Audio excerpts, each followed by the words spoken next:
Hello friends, आज हम बात करने जा रहे हैं एंग्लो सैक्सन पीरियड और ओल्ड इंग्लिश लिटरेचर के बारे में। तो स्टार्ट करते हैं।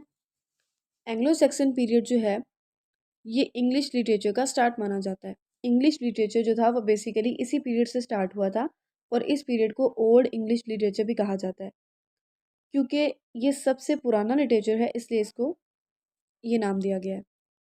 तो एंग्लो सैक्सन पीरियड जो है ये स्टार्ट हुआ था 450 से और इसका जो एंड है वो हुआ है 1066 पे। अब आगे चलते हैं। फ्रॉम द फर्स्ट सेल्ट्स जो हैं वो ब्रिटेन में रह रहे हैं। ये इस पीरियड का स्टार्ट है। सेल्ट्स जो हैं वो एक ट्राइब का नेम है, वो एक ट्राइब है और वो ब्रिटेन में रह रहे हैं। अब ब्रिटेन जो है, सेल्ट्स ट्राइब जो है उनको ब्रिटेन भी कहा जाता है। उनका नेम ब्रिटेन भी था, सेल्ट्स भी उनका नेम था और ब्रिटेन भी। इस वजह से उनका नेम ब्रिटेन था, तो इस वजह से जिस प्लेस पे वो रह रहे थे उसका नाम भी ब्रिटेन दे दिया गया। तो अब वो ब्रिटेन में रह रहे हैं। अब काफ़ी अरसा गुजरने के बाद रोमन्स जो हैं वो ब्रिटेन में आ जाते हैं। वो ब्रिटेन में रहने के लिए आ जाते हैं। जब रोमन्स जो हैं वो ब्रिटेन में रहने के लिए आ जाते हैं तो पिक्स एक और ट्राइब है, कंटिन्यूसली जो है वो रोमन्स पे अटैक करना शुरू कर देता है।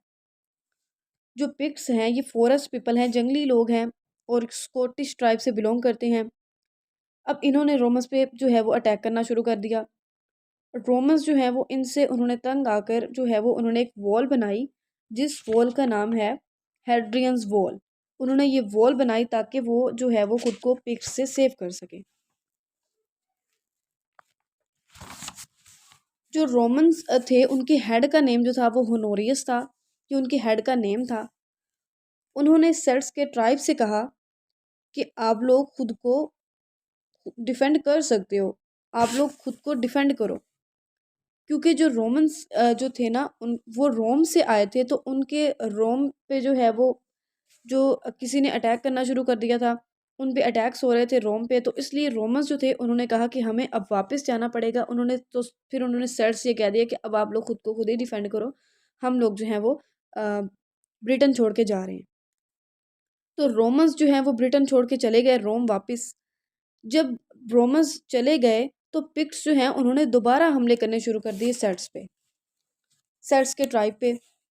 तो सेल्ट्स के ट्राइब जो थे वो इतने स्ट्रॉन्ग नहीं थे कि वो खुद को जो है वो डिफेंड कर सकें, वो फाइट कर सकें पिक्ट्स से, क्योंकि ये रोमन्स ही थे जो जिन्होंने इनको बचाया हुआ था, जो उनसे लड़ रहे थे, उनसे फाइट कर रहे थे।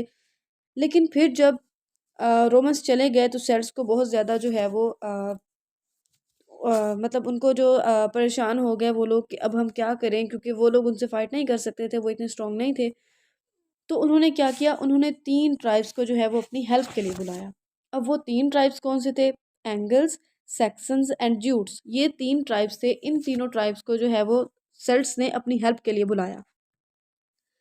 ये तीनों ट्राइब्स जो थे ये नॉर्दर्न जर्मनी से आए और इन्होंने जो है वो सेल्ट्स की हेल्प की। अब एंगल्स और सैक्सन जो थे ये ब्रिटेन में मतलब कुछ अरसा रहे वहाँ पे, क्योंकि इन्होंने सेल्ट्स की हेल्प करनी थी, तो ये वहाँ पे रहे, उनको प्रोटेक्ट किया। तो इन्होंने जो है वो जब उनको प्रोटेक्ट करने के लिए, हालांकि ये उनको प्रोटेक्ट करने के लिए आए थे, उनको बचाने के लिए आए थे, लेकिन इन्होंने क्या किया, इन्होंने सेल्ट्स को जो है वो मारकर वहाँ से भगा दिया और ब्रिटेन पर खुद कब्जा कर लिया। ये एंगल्स और सेक्सन्स ने कब्जा किया था, लेकिन जो जूट्स जो तीसरा ट्राइब था वो लोग कुछ अरसा वहाँ पे रहे थे और फिर वो वहाँ से मूव कर गए थे।